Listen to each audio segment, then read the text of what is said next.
Hello, dear listener, and welcome back to Chatify English. Today, Daniel and I want to try something a little different.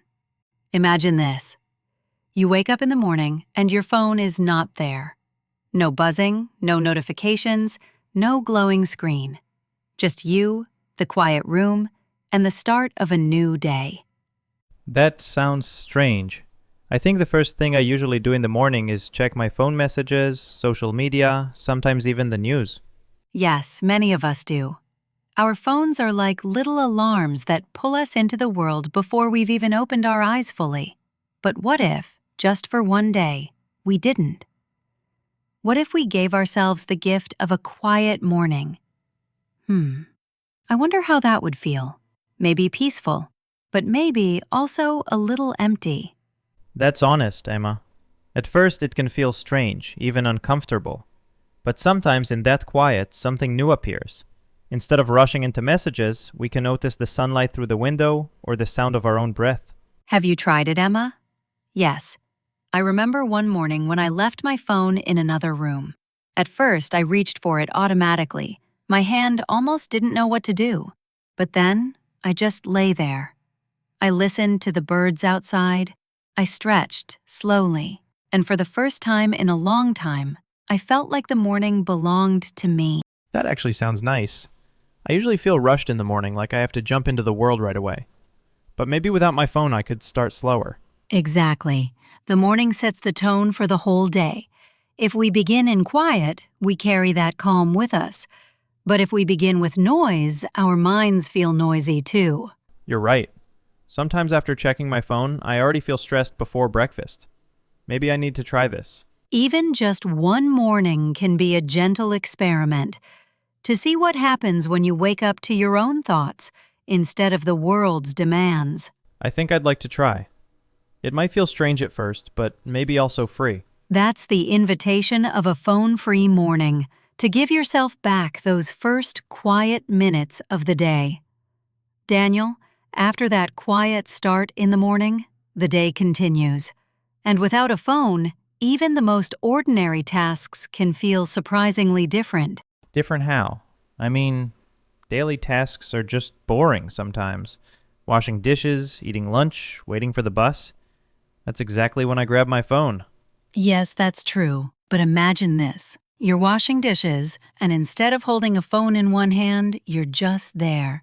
You notice the warm water, the smell of the soap, the sound of the dishes clinking. It becomes less of a chore and more like a little meditation. That sounds calm. Usually when I wash dishes, I put on a video or music, but maybe if I don't, I could actually feel more present. Exactly. Our phones often pull us away from the simple beauty of daily life.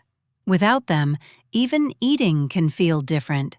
Think of lunch without scrolling. You actually taste the food, notice the colors on the plate, and maybe even feel gratitude for it. Oh, I do that sometimes when I forget my phone at home. At first, I feel uncomfortable, like something is missing, but then I notice little things, the sound of people talking around me or how the sunlight hits the table. Yes, those little details, they are always there, but with a phone in hand, we often miss them. Without the distraction, daily routines can become small moments of connection with ourselves and the world around us. But what about waiting, like at the bus stop? That's the hardest time for me. Without my phone, I just feel bored. That's true. Waiting can feel long without a phone, but boredom can also be a gift. It gives space for thoughts to appear. Sometimes in those moments, we remember something important or even feel a little creative spark. Creative spark from boredom? Yes. Some of the best ideas come when we are simply waiting without anything to do.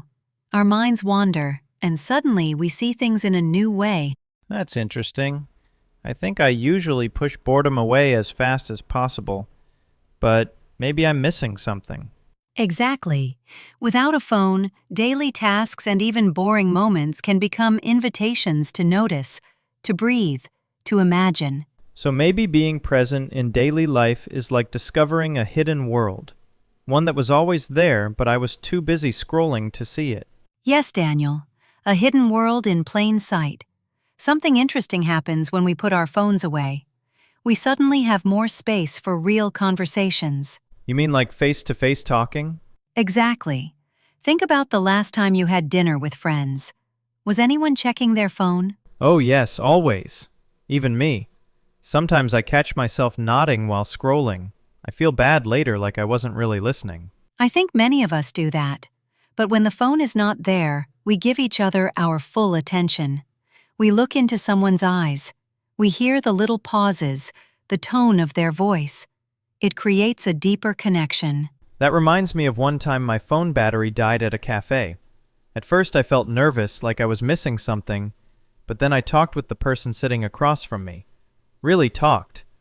And it felt so much closer, like we were truly present together. That's a perfect example. A simple moment becomes meaningful when we give it our full presence. Our phones give us many connections online, but they can take away from the connection right in front of us. That's true. Sometimes I wonder, why do I feel lonely even when I'm messaging so many people? Because real connection needs presence. It's not just about words, it's about being together, sharing silence, or even laughing at something small. Without phones, those little moments come alive. I like that. But what about when silence feels awkward? Usually I check my phone to escape that. Ah, yes, silence can feel uncomfortable, but silence is also a part of connection. When we stay with it, we discover it's not empty. It's simply space where trust can grow. That's true. Some of my closest friends are people I can sit quietly with without feeling strange. Exactly. And imagine how much stronger those bonds become when no phone interrupts that space. A conversation can flow naturally, with laughter, with pauses, with real presence. You know, Emma, I'm realizing something. My phone sometimes makes me half present. I'm there, but not fully. That's a powerful realization, Daniel.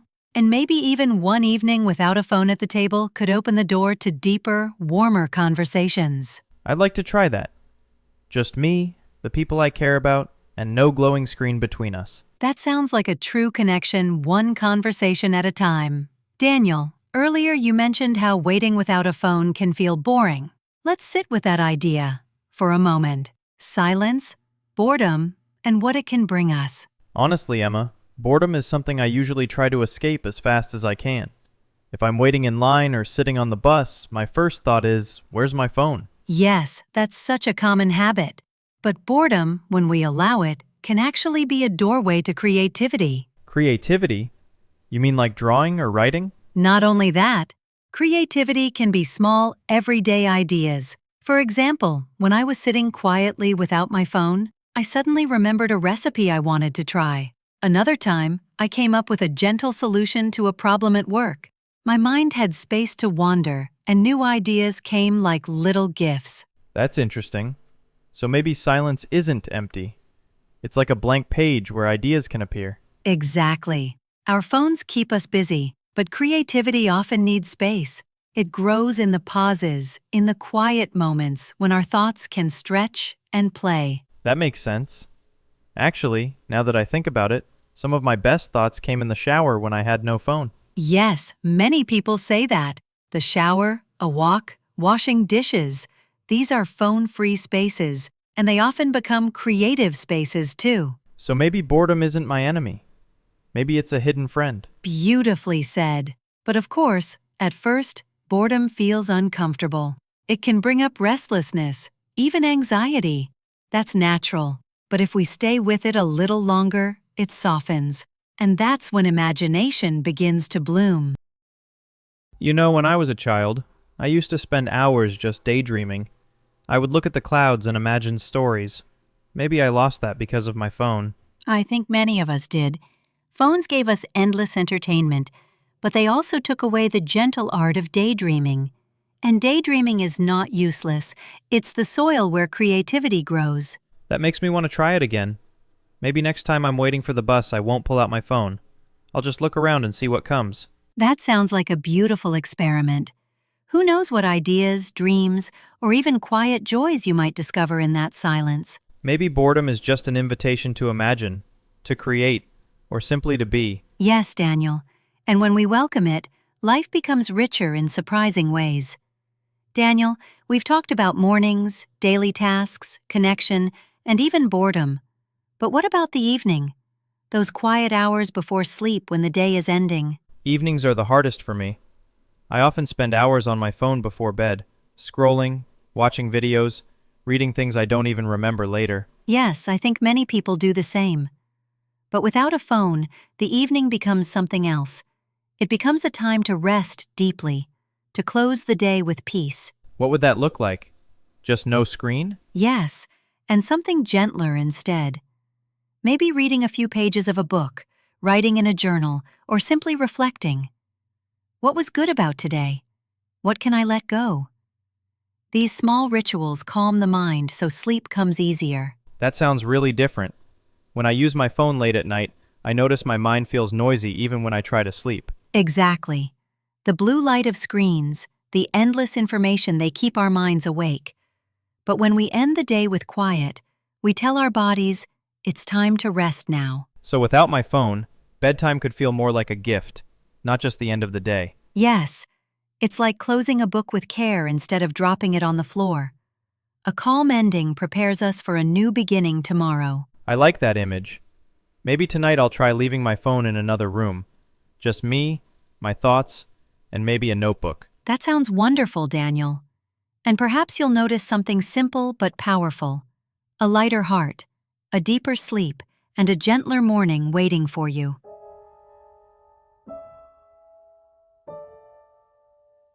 Dear listener, as we close this conversation, I invite you to imagine one day without your phone.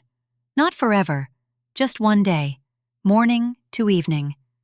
What might you discover? Maybe a slower morning. Maybe more presence in the small routines. Maybe deeper conversations. Or even space for creativity. Yes.